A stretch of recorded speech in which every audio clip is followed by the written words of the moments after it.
হঠাৎ স্কুল বন্ধ রাখতে নতুন ঘোষণা আসতে পারে শিক্ষার্থীরা। তোমরা ঠিকই শুনেছ, হঠাৎ স্কুল বন্ধ রাখতে নতুন ঘোষণা আসতে পারে।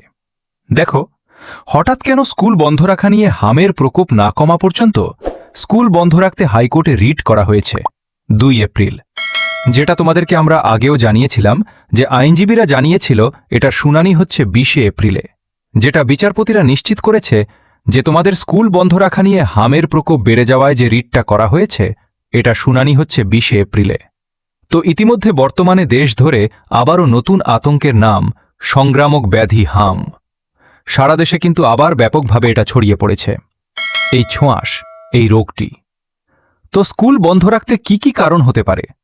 শিক্ষার্থীরা ওই নিটের নোটিশে কিন্তু বলা রয়েছে যে সময়মতো টিকাদানে নিশ্চিত করতে ব্যর্থতা, সেই সাথে বলা হয়েছে টিকার প্রাপ্যতা বজায় না পারা, অর্থাৎ টিকা ঠিকমতো বজায় রাখতে না পারা, এবং স্বাস্থ্যসেবা ও সুবিধা জরুরি সাড়া প্রদানের যে ঘাটতিটা হয়েছে এগুলো সংবিধান স্পষ্ট লঙ্ঘন হয়েছে। যার কারণে তারা বলছে যে স্কুল বন্ধ রাখতে ইতিমধ্যে এটা শুনানি হতে যাচ্ছে।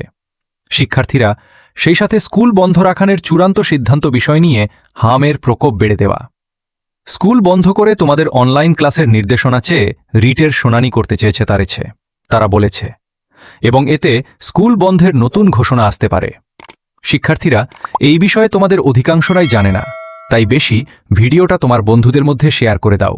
আর সবার আগে আপডেটটি আসামাত্র আমরা তোমাদের সবার আগে জানিয়ে দেব। সেগুলো পেতে অবশ্যই আমাদের সাথে যুক্ত হও। তুমি কি মনে করো? অবশ্যই কমেন্টে আমাদেরকে জানিও। দেখা হয় পরবর্তী ভিডিওতে।